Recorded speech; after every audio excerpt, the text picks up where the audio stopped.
Hello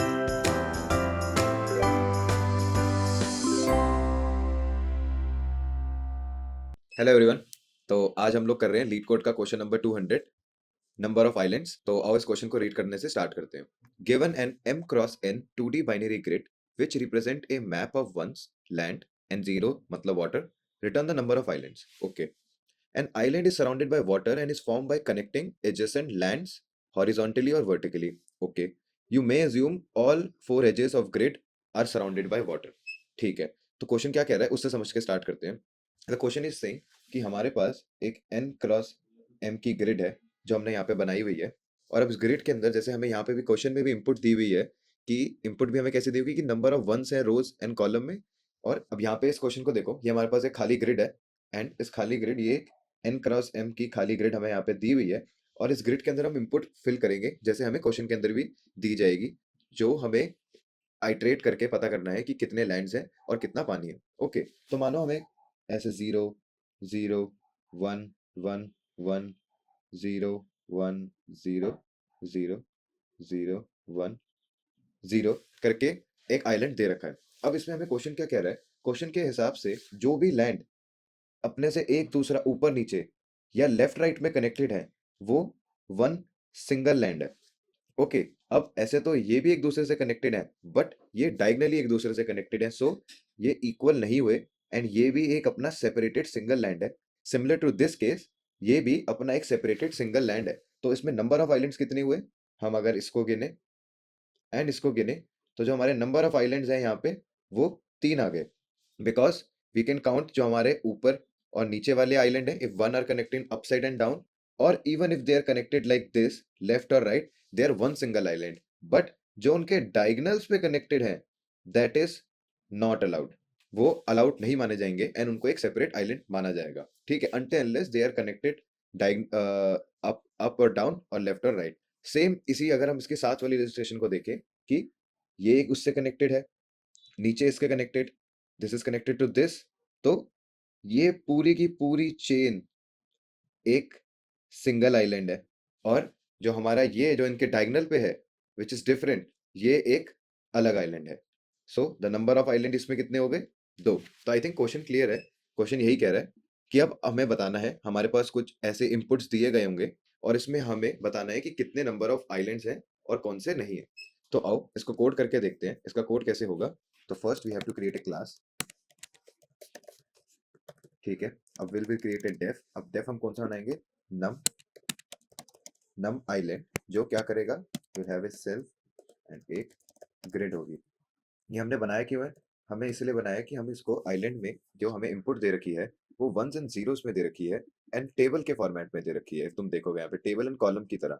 तो हमें यहाँ पे आइट्रेशन यूज करनी पड़ेगी, आई और जे का यूज करना पड़ेगा एंड एक एक करके हर एक ग्रिड पे जाना पड़ेगा, उसके हर एक कॉलम और रो को चेक करना पड़ेगा एंड वहां से जाके हमें पता चलेगा कि ये आइलैंड पानी है कि लैंड है। सो हम क्या करेंगे, will create A for loop for I in range कहाँ तक, 0 से लेके till length of grid. Okay, अब इसके अंदर एक और लूप लेंगे फॉर जे इन रेंज कहाँ तक, 0 से लेके लेंथ ऑफ ग्रिड कौन सा, 0th रो। ओके, अब इसके अंदर हम एक इफ स्टेटमेंट भी लगाएंगे बट इसको लगाने से पहले लेट मी एक्सप्लेन कि हो क्या रहा है। कि कॉलम में जो फॉर आई इन रेंज 0 से लेके लेंथ ऑफ ग्रिड, ठीक है, उसने ये यहाँ से स्टार्ट किया। सो जो हमारा लूप होगा it will start from here, वो पहले इस एलिमेंट पे जाएगा, फिर वो नेक्स्ट उसके ब्लॉक को चेक करेगा, फिर इसको नेक्स्ट को, फिर उसके नेक्स्ट को एंड देन वो इस वाले ब्लॉक पे आएगा। ठीक है, फ्लो हमें समझ आ गया है। तो फिर इफ स्टेटमेंट हमारी ये है, if grid i and J are equal equal 0, इसका मतलब क्या है, ओ सॉरी, इक्वल इक्वल 0 अगर ऐसा है तो ये लूप में पहले से इनिशिएट हो रखा है कि अगर वो 0 है तो उसको स्किप करें एंड आगे बढ़े। तो हम इसको 1 डाल देंगे एंड जैसे ही 1 आया वो क्या करेगा, उसको first we have to create a result, have to fit result equal to 0। Yes, अब वो जैसे ही उसको 1 इनकाउंटर हुआ वो रिजल्ट में प्लस इक्वल 1 कर देगा और एक self dot D F S function को एक्टिवेट कर देगा जो हम अभी आगे जाके क्रिएट करेंगे। ओके, और इसको अब यहाँ पे रिटर्न करवा दो क्या, रिजल्ट। तो आओ अभी तक देखते हैं कि ये क्या क्या रहा है।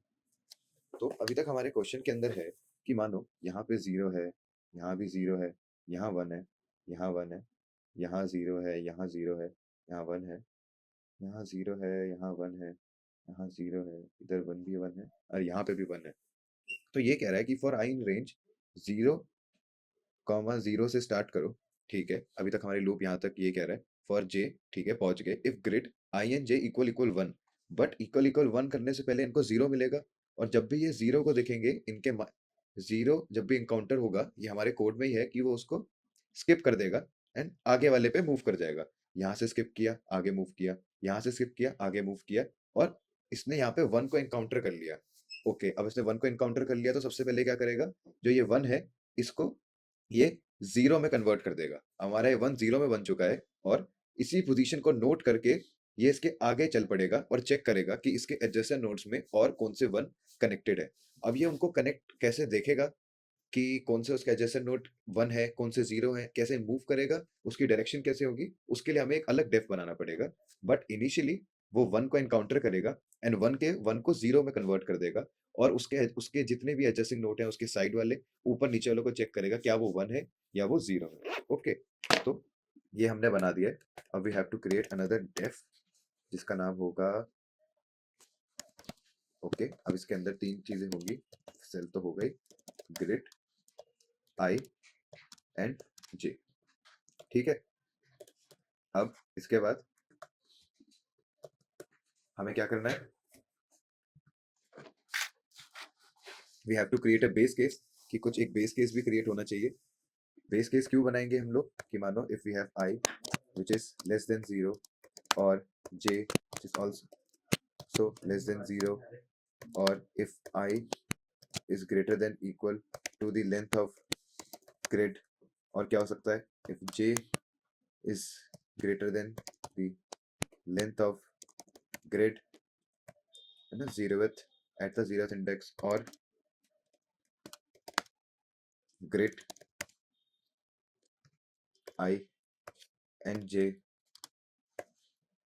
are equal 0, तो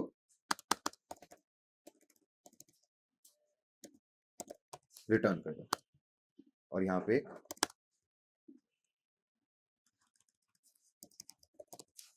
इफ स्टेटमेंट से स्टार्ट होगा। ठीक है, ये हमने क्यों क्रिएट किया है इसको इसमें समझाते हैं कि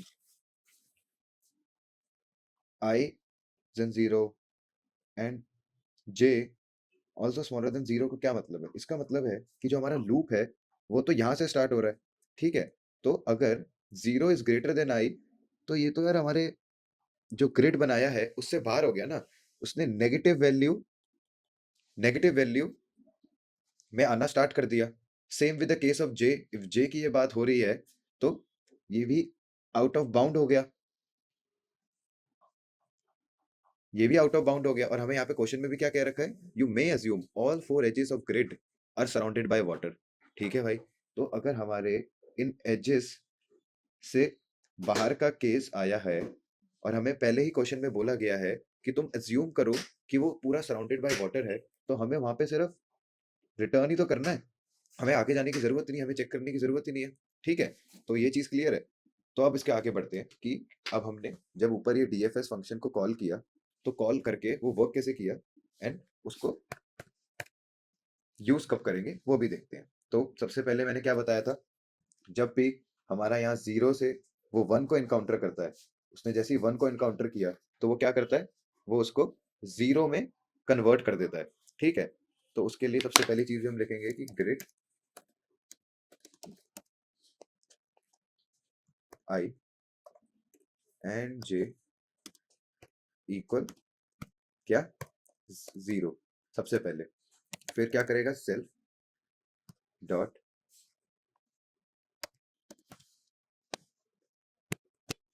grid i and J. Okay, अब मैं इसको एक बार ढंग से लिख देता हूँ। ये समझा रहा है कि मानो हमारे पास एक ग्रिड है, ये हमारी ग्रिड है, ये उसके डिवीजन है। ओके, तो अगर इस ग्रिड के हिसाब से चलेंगे तो सबसे पहले हमने क्या सीखा था, वो यहाँ से स्टार्ट करेगा 0 0 से, फिर वो एक एक करके आगे जाएगा 0 1 पे आ जाएगा, ये हमें सबको याद है, ये 0 1 2 0 1 2। ओके, जब ये यहाँ पे आया इसने देखा इधर भी कुछ नहीं है तो ये आगे मूव किया 0 2 पे जाके। ठीक है, अब 0 2 पे उसने 1 को फाइंड कर लिया। सो हमारा ये वाली चीज सबसे पहले एक्टिवेट होगी, grid i and j equal to 0, ये इसको इक्वल टू 0 कर देगा। ठीक है, और हमारी जो रिजल्ट है, क्योंकि जो हमारे क्वेश्चन में क्या होगा, जैसे ही हमें ग्रिड आई एंड जे में इक्वल 1 मिले तो हमारा रिजल्ट को अपेंड कर दो। तो जो हमारा अभी रिजल्ट इक्वल 0 था, अब वो चेंज होके 1 हो चुका है। ठीक है, अब ये क्या करेगा, 1 होने के बाद इट विल अप्लाई डीएफएस, जिससे ये 0 में कन्वर्ट हो गया। अब 0 में कन्वर्ट होने के बाद हमने क्या अप्लाई किया, इसके नीचे वाले फंक्शन की self DFS grid i-1 j। i-1 का मतलब क्या हुआ कि इसने, सॉरी, i-1 की पहले इसने नीचे चेक किया, नीचे मूव करके देखा, अपने आई जे को कांस्टेंट रखा एंड आई नीचे मूव करके देखा, इसको क्या मिला भाई, 1 यहाँ पे भी है। वाओ, तो फिर से ये लूप में चल रहा है क्योंकि अगेन सारी चीजें होंगी। सो अब ये मूवमेंट होगी इसकी एंड इट विल सी कि आई सबसे पहले i-1 है, i-1 मतलब इसकी जो मूवमेंट है ये पहले ऊपर चेक करेगा कि क्या इसके ऊपर है, बट जब ये ऊपर गया तो ये आउट ऑफ बाउंड हो जाएगा। ओके, कुछ नहीं होगा। फिर इट विल सी i+1 करके, अब जो i+1 है वो नीचे चेक करेगा। अब इसने नीचे चेक किया, ओ इसने नीचे देखा, अरे यहाँ तो पहले से ही एक 1 है, क्या होगा, बिकॉज हम लोग लूप में 1 को एनकाउंटर किया, तो सबसे पहले तो जो हमारा रिजल्ट है उसकी काउंट बढ़ जाएगी। ठीक है, हमारे रिजल्ट की जो काउंट 1 थी वो 2 हो जाएगी। फिर इसके बाद ग्रेड आई एंड जे, इसको भी इक्वल 0 कर दिया जाएगा। फिर क्या होगा, फिर वापस डीएफएस का जो ये है अप्लाई किया जाएगा कि ऊपर तो चेक कर लिया, नीचे ये खुद है। फिर उसके बाद ये उसके साइड में जे माइनस सॉरी j-1 को चेक करेगा, तो it will check the left side, वो लेफ्ट पे जाएगा, इसको यहाँ पे भी मिल गया, तो again the same operation will happen. और ये j+1 का मतलब राइट साइड, सो ये इसके डाउन, अप, लेफ्ट और राइट में ये ऑपरेशन रन करेगा, तब तक करेगा जब तक इसको एंड ना मिल जाए और ये 0 एनकाउंटर ना कर ले सिर्फ। एंड इसमें सेव कैसे होता है वो भी दिखाते हैं कि फर्स्ट वो 0 2 में था जहां पे उसने 1 को एनकाउंटर किया, वहां से एनकाउंटर करके it move to the another block, उसी के अंदर ही जो फर्स्ट टेबल का फर्स्ट टेबल का आखिरी ब्लॉक था, उसने वहां पे 1 एनकाउंटर किया, वहां से ये दूसरे ब्लॉक में मूव किया, जिस ब्लॉक के अंदर 1 के अंदर इसने 1 वापस एनकाउंटर किया and then it move down, यहाँ पे भी इन्होंने 1 को एनकाउंटर किया, फिर वो यहाँ से मूव करे एंड हेयर ही आल्सो एनकाउंटर 1, और फिर वो यहाँ से इधर मूव करके उन्होंने 1 को ढूंढा। सो ये एक फ्लो की तरह चलता है कि जब यहाँ पे उसको कुछ भी नहीं मिलेगा तो it will again go back to the initial position जो थी 0 2 पे, इनिशियल पोजीशन पे चले जाएगा, बिकॉज हम अभी भी एक फॉर लूप में है, और फॉर लूप में मूव करके जब उसको यहाँ पे कुछ खत्म हो जाएगा तो it will move back here to 1 0 and again वो यहाँ तक चेक करेगा। कब तक चेक करेगा, जब तक वो पूरे मैप को स्कैन ना कर ले एंड पूरे मैप में वो जीरोस को फाइंड ना कर ले। ओके, तो हमने ये तो कर लिया है, तो आओ अब इसको रन करके देखते हैं कि हमारा कोड चल रहा है कि नहीं। ओके, एंड हमारे सारे टेस्ट केसेस पास हो गए, इसको सबमिट करके इसकी टाइम कॉम्प्लेक्सिटी देखते हैं क्या है। सो इसकी जो टाइम कॉम्प्लेक्सिटी है वो डिपेंड करती है m into n, m into n मतलब कितने number of rows into number of column.